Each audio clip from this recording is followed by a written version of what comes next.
Hello बच्चों, मैं हूं तापस कुमार सिंह। स्वागत है आप सभी का इस वीडियो में। इस वीडियो में आज हम लोग देखेंगे कक्षा 10 का गणित का चैप्टर 7, जिसका नाम है निर्देशांक ज्यामिति, और जिसको हम लोग कहते हैं इंग्लिश में कोऑर्डिनेट जियोमेट्री।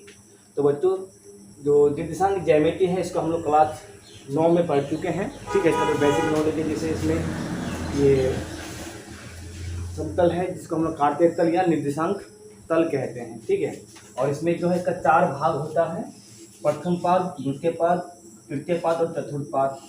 ठीक है, और पाद को हम लोग जो है चरण या चतुर्थ अंश भी कहते हैं। इसको अगर बोलेंगे तो प्रथम चतुर्थ अंश, द्वितीय चतुर्थ अंश, तृतीय चतुर्थ अंश और चतुर्थ अंश भी कह सकते हैं। ठीक है, तो उसको हम लोग पाद, चरण या चतुर्थ अंश कह सकते हैं। देखो, प्रथम पाद का जो साइन होता है वो प्लस और प्लस होता है। ठीक है, और इसमें जो निर्देशांक तल है, निर्देशांक तल में एक है एक्स अक्ष और दूसरा है वाई अक्ष। वाई अक्ष में 0 से मूल बिंदु से ऊपर जो है ये वाई अक्ष का धनात्मक दिशा है। ठीक है, इसको हम लोग वाई अक्ष का धनात्मक दिशा कहते हैं, और इसको कहते हैं एक्स अक्ष का धनात्मक दिशा। ठीक है, और ये वाई अक्ष का जो 0 से नीचे, यानी कि जहाँ पर दोनों अक्ष एक दूसरे को काटता है, प्रतिच्छेद करता है। ठीक है, वहाँ से नीचे वाई अक्ष का ये ऋणात्मक दिशा है, और एक्स डैश ये एक्स अक्ष का ऋणात्मक दिशा है। ठीक है, और जहाँ दोनों अक्ष एक दूसरे को प्रतिच्छेद करता है, काटता है, उससे हम लोग कहते हैं मूल बिंदु, और इसका निर्देशांक हमेशा 0,0 होता है। ठीक है, मूल बिंदु का निर्देशांक 0 और 0 होता है। ठीक है, हम लोग जो है निर्देशांक, देखो निर्देशांक क्या होता है।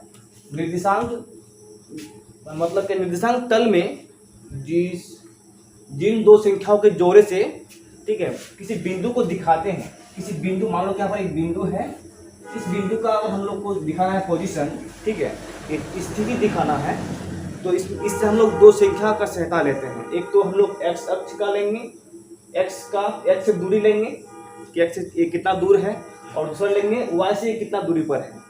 ठीक है, तो ये दोनों बिंदुओं को हम लोग कहते हैं निर्देशांक।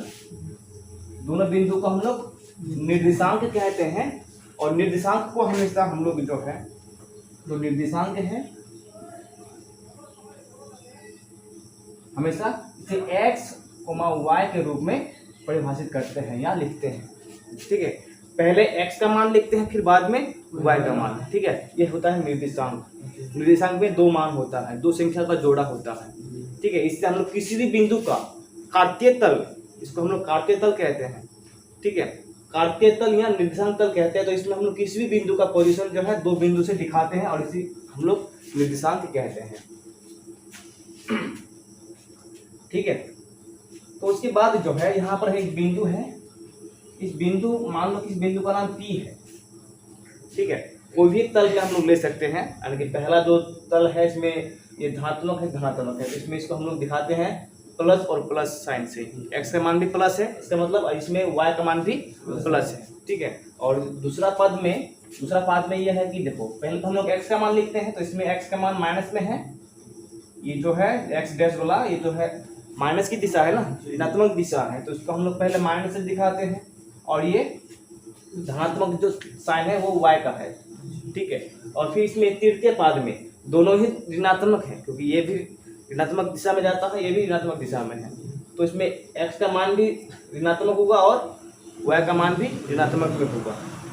और ये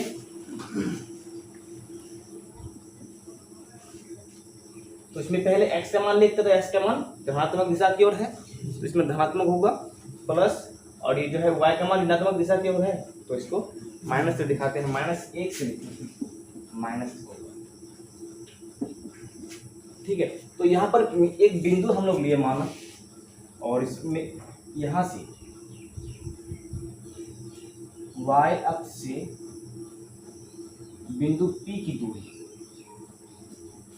y अक्ष से बिंदु P की दूरी को क्या कहते हैं, मतलब कि किसी भी बिंदु की y अक्ष से दूरी को हम लोग उसको एक्स निर्देशांक कहते हैं या फिर भुज कहते हैं। ठीक है, वाई अक्ष से किसी भी बिंदु की दूरी, मान लो कि यहाँ पर एक बिंदु है, तो इसका जो है ना एक्स, ये वाई अक्ष से दूरी, वाई अक्ष से दूरी जितना होगा वही उसका कहलाएगा एक्स निर्देशांक या भुज। पहला नंबर एक्स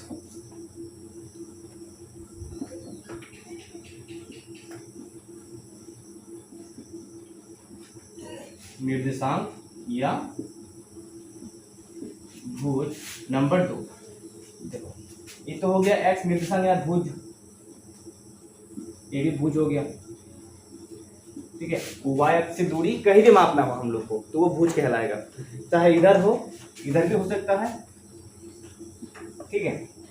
ये बिंदु है, ये मान लो कि क्यू, ये आर बिंदु है, तो इस बिंदु वाई अक्ष से इस बिंदु की दूरी को हम लोग क्या कहेंगे, भुज कहेंगे, ठीक है। तो ये जो भी हम लोग लाइन खींचे हैं इसको एक्स निर्देशांक कह सकते हैं या फिर भुज कह सकते हैं। उसके बाद जो है एक आता है वाई अक्ष, वाई निर्देशांक,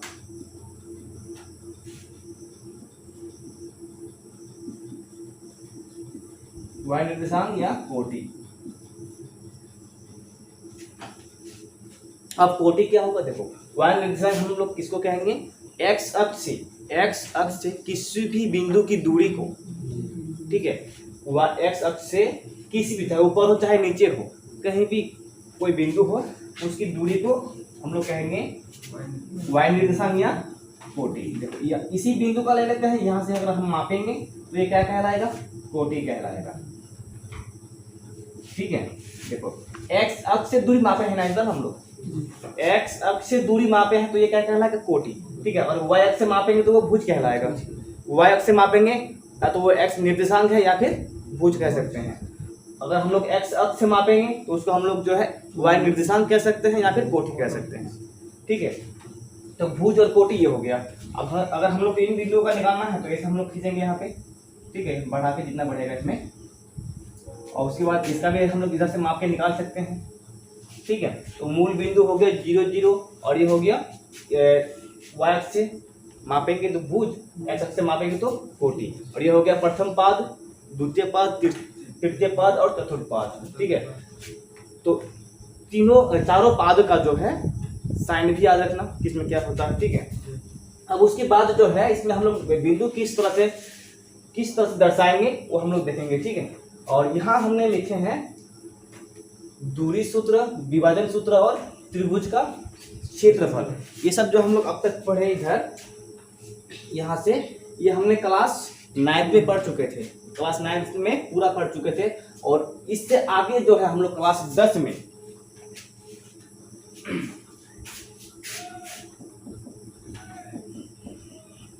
ये क्लास 10 में आगे पढ़ने वाले हैं, ठीक है। और क्लास 10 में हम लोग सीखेंगे दूरी सूत्र, दूरी सूत्रों का प्रयोग करके दो बिंदु के बीच की हम लोग दूरी ज्ञात करेंगे, ठीक है। और विभाजन सूत्र देखेंगे, उसके बाद त्रिभुज का क्षेत्रफल भी हम लोग देखेंगे, ठीक है। त्रिभुज का क्षेत्रफल तो हम लोग को से भी याद है, 1/2 आधा गुना ऊंचाई होता है। लेकिन हम लोग को अगर किसी कार्तीय तल में कोई बिंदु कोई त्रिभुज दिया गया है, अगर उसका निर्देशांक भी दिया हो इसमें उनके शीर्षों का, तब जाके हम लोग त्रिभुज का क्षेत्रफल कैसे निकालेंगे वो भी देखने वाले हैं, ठीक है। तो ये हो गया क्लास 10 में हम लोग जो पढ़ने वाले हैं, और ये सब हम लोग जो देखें ये हो गया क्लास 9 का, ठीक है। इसके बाद हमने इसमें कुछ बिंदु लेंगे, जिसको हम लोग जो है कार्तीय तल में दर्शाना सीखेंगे। उसके बाद हम लोग फिर दूरी सूत्र ज्ञात करेंगे, ठीक है। देखो ये हम लोग बना लिए हैं कार्तीय तल, ठीक है। इसमें एक्स अक्ष, ये एक्स अक्ष है और ये एक्स डैश, वाई अक्ष में वाई और वाई डैश, ठीक है। तो यहाँ पर हम लोग कुछ बिंदु लिए हैं, इन बिंदुओं को जो है इसमें हम लोग कैसे दर्शाएंगे देखेंगे अभी। तो पहला बिंदु देखेंगे यहाँ पे -1 और -2। हम लोग देखो निर्देशांक जो है कैसे दर्शाते हैं, हमेशा x और y के रूप में दर्शाते हैं, ठीक है। तो मतलब क्या है कि पहले का जो मान होगा उस x का मान होगा और बाद वाला y का मान होगा, ठीक है। तो इसमें देखो x का जो मान है, x अक्ष का, तो उसमें कितना है, -1 है। तो x में देखो ये माइनस में है, तो जो मूल बिंदु है वो मूल बिंदु से इधर जाएगा, माइनस में है तो माइनस यहाँ पर है, ठीक है। वो सिर्फ इसमें अगर 1 है तो ये यहाँ से 1 कदम जाएगा, मतलब एक इकाई आगे बढ़ेगा। उसके बाद y का मान कितना है -2, y का मान ऊपर तो प्लस में है, जाएगा नीचे की तरफ, कितना कदम जाएगा 2 कदम, मान लो कि 1 कदम चल के यहाँ पे 2 कदम जाएगा। तो y का मान हो गया यहाँ और x का मान यहाँ। तो देखो यहाँ पे बिंदु बनेगा, तो यहाँ से ये बिंदु यहाँ बनेगा, ये बिंदु, ठीक है। तो इसका हम लोग नाम दे देते हैं P, जिसका निर्देशांक है -1, -2, ठीक है। तो इस बिंदु को हम लोग यहाँ इस तरह से दिखा सकते हैं। तो निर्देशांक लिखेंगे तो ज़्यादा जगह चाहिए, बिंदु को लिखेंगे तो जगह चाहिए, ठीक है। तो इसको मान लेते हैं कि ये P है। अब दूसरा बिंदु देखो, x का मान कितना है 3 है, तो x का मान 3 है तो प्लस है, इसमें प्लस में है तो जाएगा उधर धनात्मक दिशा की ओर जाएगा, 3 कदम जाएगा। तो 1 2 3 यहाँ हो गया, ठीक है, यहाँ पहुंचे। उस पर y का मान भी धनात्मक है, 5 तक है, ठीक है। तो 1 2 3 4 5 ऊपर आ जाएगा कहीं पे, यहाँ देखो इसमें ये यहाँ ये 3 तक गया है, 3 कदम, और यहाँ पे ये 5, इधर ही कहीं तो होगा आपस में आसपास।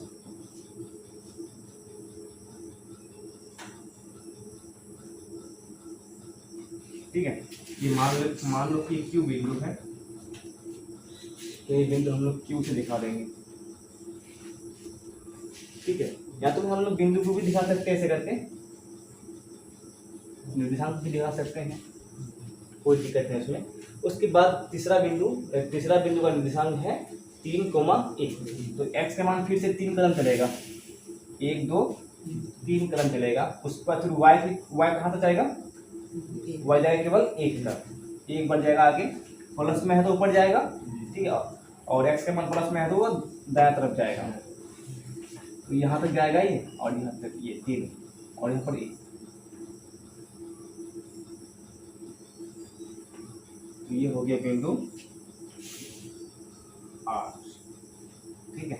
इसको हम लोग नाम दे देंगे R। इसका निर्देशांक है 3, 3। उसके बाद फिर दूसरा बिंदु ले लेते हैं S, इसका नाम देखो, x का मान कितना है, माइनस में 1 है, तो मतलब कि ये ऋणात्मक दिशा की ओर 1 कदम जाएगा, माइनस लगा हुआ है तो ऋणात्मक दिशा की ओर जाएगा, वो भी कितना कदम जाएगा, 1 कदम, बोलो तो 1 इकाई बोल सकते हैं, ठीक है। तो यहाँ जाएगा केवल। उसके बाद देखो धनात्मक में है y का मान, तो ऊपर जाएगा 2 कदम, यहाँ से यहाँ, ठीक है। और ये यहाँ पर आया है, इसको अगर हम लोग खींचेंगे इस तरह से, तो यहाँ बन जाएगा इसका निर्देशांक का नाम है ST, इसका नाम ले लेते हैं T बिंदु, निर्देशांक भी ले लेते हैं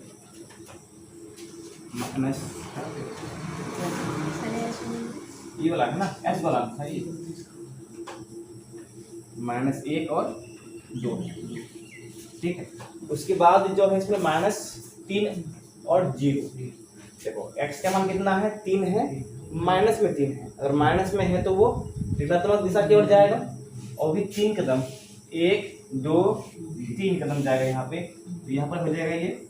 और y का मान कितना है, 0 है, y का मान 0 है, मतलब क्या है कि ये चलेगा ही नहीं, एक कदम भी नहीं जाएगा जहाँ पर है, तो y का मान ये चलेगा नहीं, और इसमें ये x चलता है 3 कदम, तो यहीं पर हो जाएगा ये बिंदु T, -3, 0, ठीक है, जहाँ पर है ये वो, ठीक है।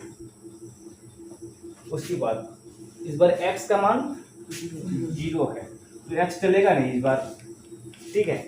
x में अगर कुछ होता, माइनस में होता, प्लस में होता तो चलता, लेकिन इस बार ये 0 है तो मूल बिंदु में ही रहेगा। तो इसमें फिर y का मान कितना है, 4 है, वो माइनस में है तो वो ऋणात्मक दिशा की ओर आएगा, तो यहाँ पे आएगा वो। और इसमें x का मान 0 है ना, तो वो x y अक्ष में ही उसका बिंदु मिल जाएगा, इसमें y अक्ष में ही उसका बिंदु होगा 0, -4। तो नाम को नाम दिए हैं, तो इसको भी नाम दे देते हैं u। उसके बाद इसको नाम दे देते हैं, तो -3 और 5, x का मान -3 है, ठीक है, तो वो इधर जाएगा ऋणात्मक दिशा की ओर 3 कदम यहाँ पे आएगा। उसके बाद जो है y का मान 5 कदम ऊपर, यानी कि यहाँ से फिर यहाँ तक जाएगा।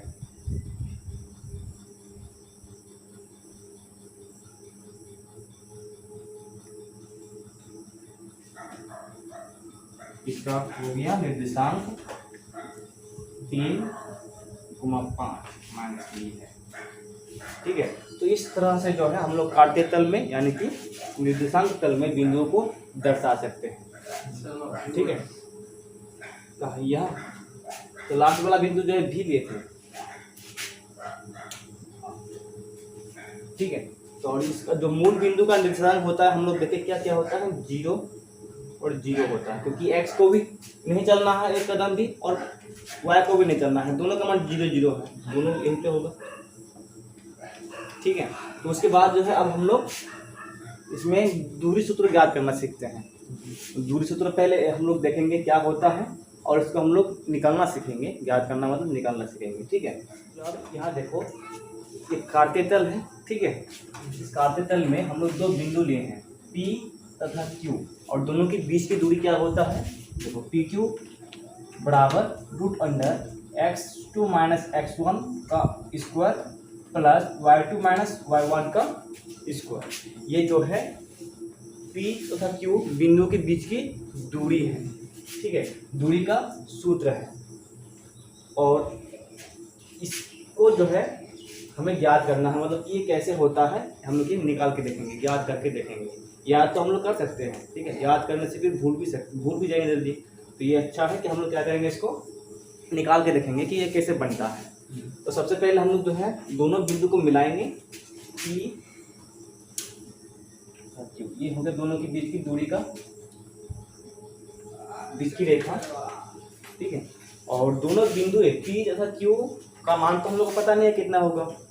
देखो वैसे ये हम लोग कहीं भी ले सकते हैं, किसी भी चतुर्थांश में ले सकते हैं। ठीक है, ये तो प्रथम में हम लोग ले लिए, द्वितीय तृतीय चतुर्थ में भी ले सकते हैं। तो यह मान लो कि हम लोग जब इसमें लिए हैं, प्रथम में लिए हैं, तो सब तो प्लस में ही होगा ना। तो इसमें देखो पहला का मान लेते हैं कि इसमें इसका x1 y1 है। ठीक है, और फिर इसका मान लेते हैं कि इसका x2 y2 है निर्देशांक। P बिंदु का निर्देशांक x1 y1 और Q बिंदु का निर्देशांक x2 y2 है। माना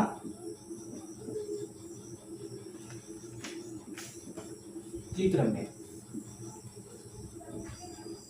बिंदु P तथा Q का निर्देशांक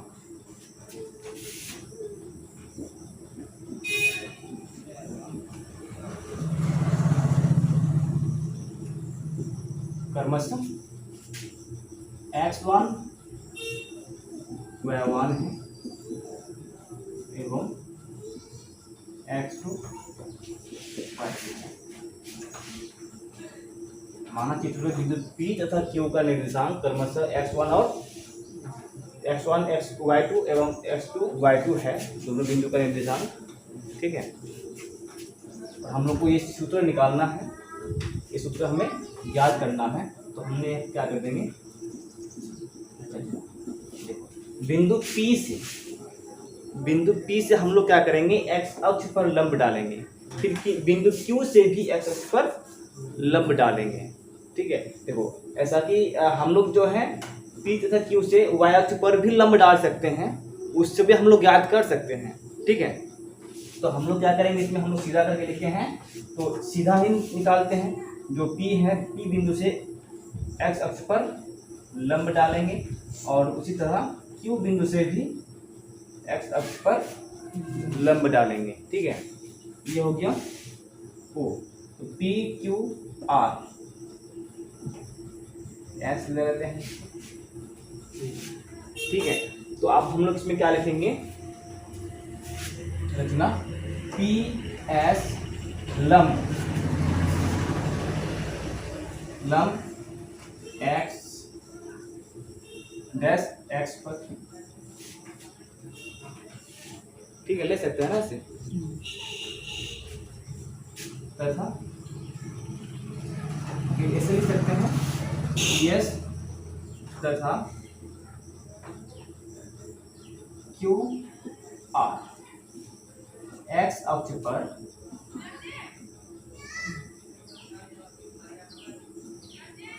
लंब डालें।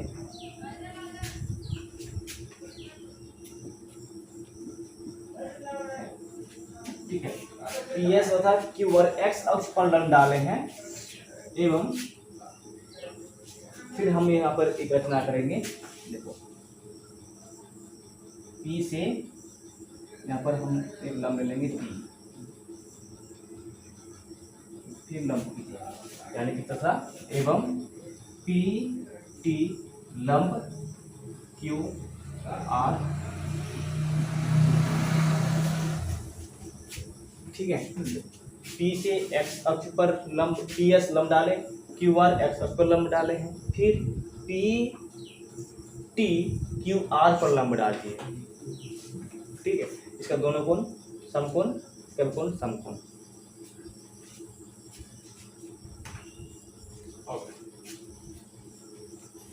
अब देखो बिंदु S में y अक्ष से बिंदु P की दूरी कितना है हम लोग को ज्ञात है अभी। ठीक है ना, हम लोग बिंदु ने लिस्ट S में ले चुके हैं, x1 y1 x2 y2 ले चुके हैं बिंदु।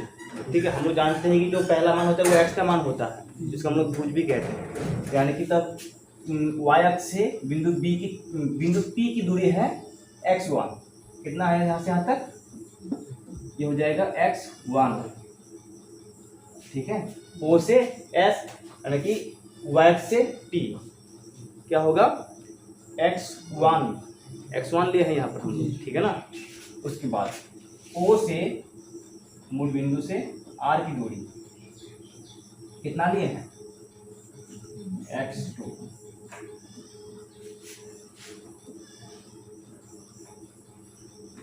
ठीक है, बिंदु P और Q की दूरी मूल बिंदु से दोनों का निकल गया, इसका है x1 इसका है x2। और उसी तरह से बिंदु P की दूरी देखो, x अक्ष से बिंदु P की दूरी, इसको हम लोग क्या कहते हैं कोटि कहते हैं। तो कोटि कितना होगा इसमें बिंदु P का y1।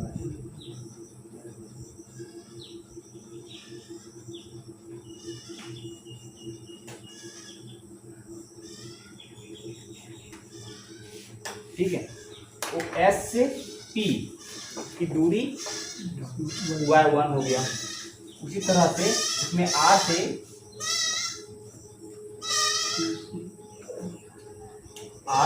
Q की दूरी क्या होगा y2।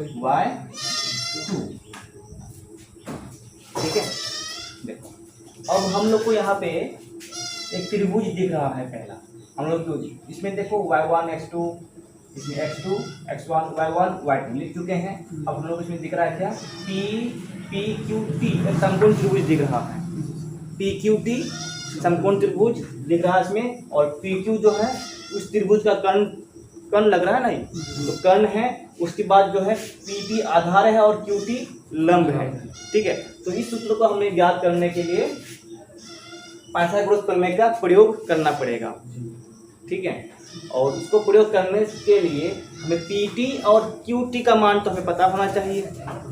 ठीक है, हालांकि हम लोग को देखो इसमें RQ और OR का मान ज्ञात है। ठीक है, ये दोनों की सहायता से हम लोग जो है QT का भी मान ज्ञात कर सकते हैं और इसमें SR का भी मान ज्ञात कर सकते हैं। देखो यहां से अगर देखेंगे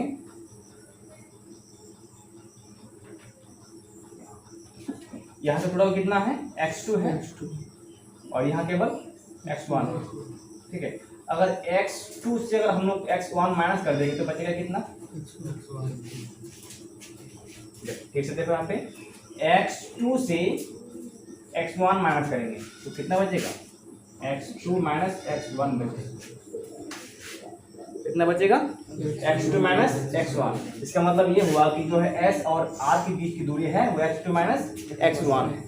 ठीक है, अब यहाँ पर देखो जब इसमें देखो PS कितना है y1 है, तो इसमें TR भी कितना होगा y1 होगा। दोनों बराबर ना होगा इसमें क्योंकि लंब डाले हैं। ठीक है, ऑलरेडी ये दोनों लंब है, फिर इसको भी लंब डाले हैं। तो ये दोनों इसलिए क्या हो जाएगा, बराबर हो जाएगा। और ये दोनों जब दो कोण जब 90 डिग्री है तो सामने वाला कोण भी 90 डिग्री होगा, और इसलिए ये आयत बन जाएगा, और आयत का सम्मुख भुजाएं आपस में बराबर होता है।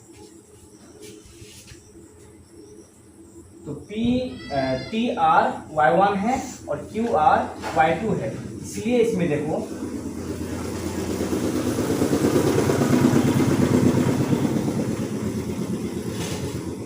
यहाँ से यहाँ तक बीच की दूरी क्या हो जाएगा, ऐसे लिखते हैं y2 से अगर y1 माइनस कर देंगे तो बचेगा y2 माइनस y1, ठीक है।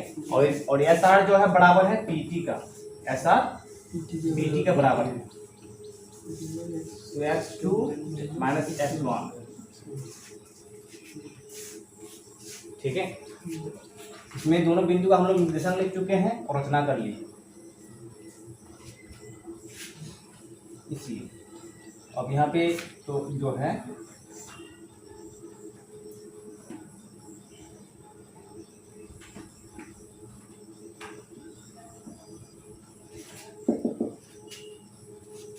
और नीचे बन गया चतुर्भुज,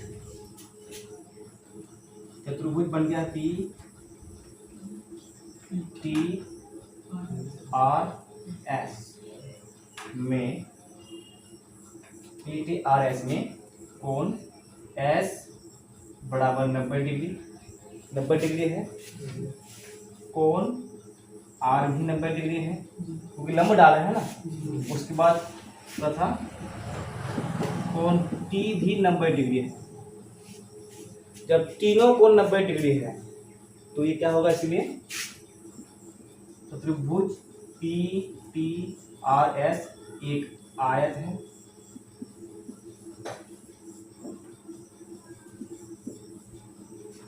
आयत है, इसीलिए एस आर बराबर पी टी बराबर हो जाएगा। थोड़ा इसको पहले ये कर लेते हैं, एस आर बराबर पी टी तथा टी एस बराबर टी आर, ठीक है। अब जो है हम लोग इन सब का मान निकाल लेते हैं। अब ओ एस बराबर x1, ठीक है, ओ एस x1 तथा ओ आर बराबर x2, इसलिए एस आर बराबर है पी टी बराबर हो जाएगा x2 माइनस x1। तो नीचे दिखाई दे रहा है, ये दिखाई दे रहा है ना, तो ये भी दिखाई दे रहा है, तो हम लोग आगे कर लेते हैं। ये तो दिखाई दे रहा है, यहाँ तो हम लोग इसमें एस आर का मान कितना निकाले, x2 माइनस x1, और क्योंकि ये आयत है तो इसलिए पी टी भी बराबर हो जाएगा, तो बराबर करके दिखा दिए, ठीक है। तो इसमें एस आर बराबर है इसमें पी टी का पी टी, और एस आर का मान भी जो है इसमें x2 माइनस x1 भी, x2 माइनस x1, ठीक है। फिर अब y के लिए देखो, y इसमें कितना है, PS है इसमें y1, PS y1 है, एवं तथा लिख देते हैं QR है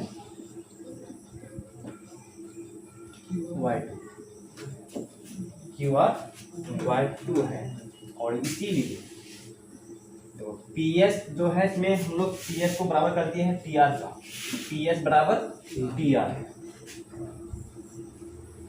और इसमें हम लोग को ज्ञात करना है क्या, QT, QT बराबर क्या होगा, QR माइनस, हालांकि हम लोग इसमें भी कर सकते थे, डायरेक्टली कर दिए इसमें, QR माइनस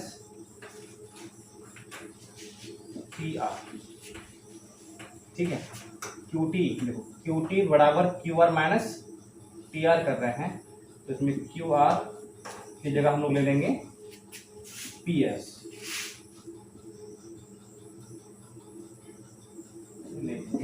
हमको पता ही है कि दोनों बराबर हैं, ठीक है। डायरेक्ट मान रख लेते हैं कि पी आर और पी एस बराबर है, और पी एस का मान है y1, तो टी आर का मान भी y1, तो क्यू आर का मान कितना है y2 और टी आर का मान y1, क्यू टी का मान हो गया y2 माइनस y1, ठीक है।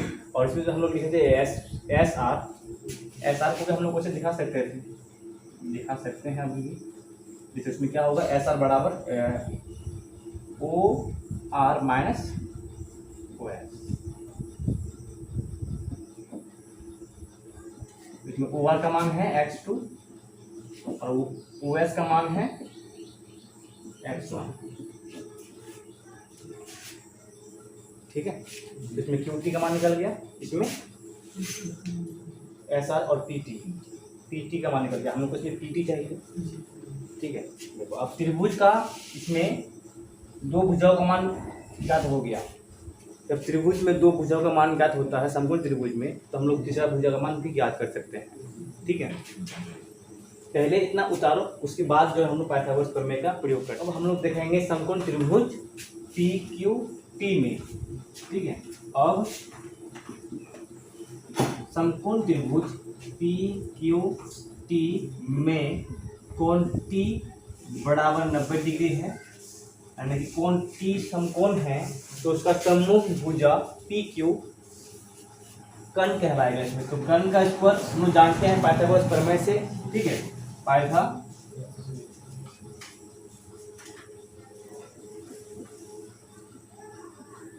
प्रमेय से कर्ण का वर्ग, कर्ण में क्या पी क्यू है, पी क्यू का वर्ग बराबर पी टी का वर्ग प्लस क्यू टी का वर्ग, ठीक है। यानी कि इसमें कर्ण का वर्ग अन्य दो भुजाओं के वर्गों के योग के बराबर होता है। तो हम लोग के पास जो है पी टी और क्यू टी का मान है, ठीक है।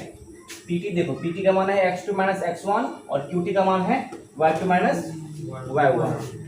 तो इसमें हम लोग को पी क्यू का मान हमें ज्ञात करना है ना, पी क्यू का वर्ग बराबर पी टी का मान है x2 माइनस x1 का स्क्वायर प्लस क्यू टी का मान है y2 माइनस y1 का होल स्क्वायर, ठीक है। और उसके बाद इसमें पी क्यू का स्क्वायर है, तो हम लोग जानते हैं जो स्क्वायर अगर इस पार से इस पर आएगा तो वो रूट बन जाता है, ठीक है। तो स्क्वायर का जो विलंब होता है उल्टा होता है, वो रूट अंडर होता है, तो हम लोग लिखेंगे इधर रूट अंडर, यानी कि स्क्वायर रूट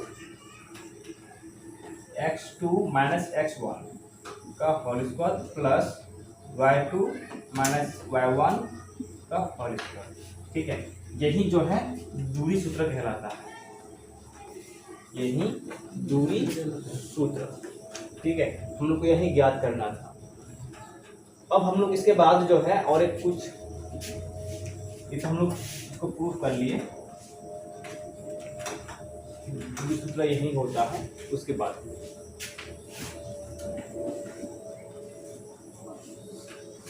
हम लोग अब इसको देखेंगे, जैसे इसमें हम लोग क्या लिखे हैं x2 माइनस x1 लिखे हैं और इसमें लिखे हैं y2 माइनस y1, ठीक है।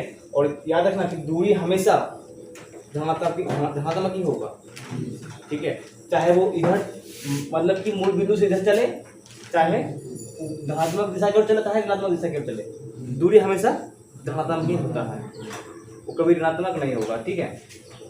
और उसके बाद इसमें होल स्क्वायर है, स्क्वायर है ना, अब उसके अंदर चाहे प्लस वाला मान हो चाहे माइनस वाला मान हो, स्क्वायर होके तो वो प्लस में ही आएगा हमेशा, ठीक है। तो इसलिए हम लोग देखो इसमें पी क्यू का जो दूरी है, पी क्यू का सूत्र है, उसको हम लोग ऐसे भी लिख सकते हैं x1 माइनस x2 का whole square plus y1 minus y2, ठीक है। तो इसमें इसकी जगह अगर हम लोग ऐसा लिखेंगे तब भी सही चलेगा, सही हो जाएगा, ठीक है, देखो यहाँ पे अगर x मान लो कि इसमें x का मान 2 है और x2 का मान 3 है। अब इसमें क्या करना है हम लोग को, x2 माइनस x1 में मान रखना है। मान रखने देखो x2 का मान है इसमें 3 और x1 का मान 2, दोनों का स्क्वायर करें तो कितना होगा, इसमें 1 का स्क्वायर बराबर 1 होगा, कैसा ही होगा ना। अब उसके बाद देखें, अगर हम लोग इसमें मान रखते हैं, पहले तो हम लोग इसमें मान रख के देखें, अब इसमें मान रखते हैं तो x1 माइनस x2 होगा, इसका उल्टा होगा, तो बराबर देखो 2 माइनस 3 बचेगा कितना, -1 स्क्वायर, तो फिर प्लस में ही 1 आएगा ना। स्क्वायर में 2 बार गुना होता है और 2 बार माइनस गुना होने से माइनस माइनस प्लस हो जाएगा। ठीक है, तो इसीलिए तुम लोग अंदर जो है x और y1 का मान, x2 और y2 का मान उल्टा पुल्टा करके भी लिख दोगे ना तो कोई दिक्कत नहीं है। ठीक है, तो ये हो गया काटते तल पर किन्हीं दो बिंदु के बीच की दूरी का सूत्र। ठीक है, और जब हमें किसी एक बिंदु की दूरी हमें मूल बिंदु से ज्ञात करना हो, सपोज कि एक बिंदु है यहाँ पर एक बिंदु है, मान लो कि उसका निर्देशांक है x y, उसका निर्देशांक है x y, उसका हम लोग इसमें मान लेते हैं कि r, इस बिंदु को r मान लेते हैं। ठीक है, और इसका हमें मूल बिंदु से दूरी ज्ञात करना है, मूल बिंदु से दूरी ज्ञात करना है। देखो इसमें इसका है x और y, इसका है 0 और 0, इसका निर्देशांक क्या है मूल बिंदु का 0 और 0, और इसका क्या है x और y। मतलब क्या है कि इसमें x1 का मान 0, y1 का मान भी 0, इसमें x1 का मान x, x2 का मान y2 का मान y। ठीक है, तो इसमें हम लोग सूत्र रख सकते हैं, सपोज कि इसमें r जो इसमें निर्देशांक दिया हुआ है x1 x y, और इसमें o का निर्देशांक दिया हुआ है 0, 0।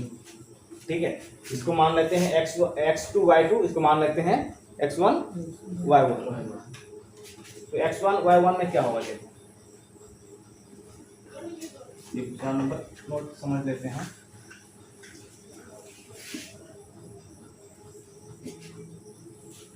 तो ये x1 ले लेते हैं 0, y1 का मान x1 x2 का मान x, तो आप लोग इसको सूत्र में रखेंगे तो क्या होगा, और इस पर और उसमें y1 का मान 0, y2 का मान y,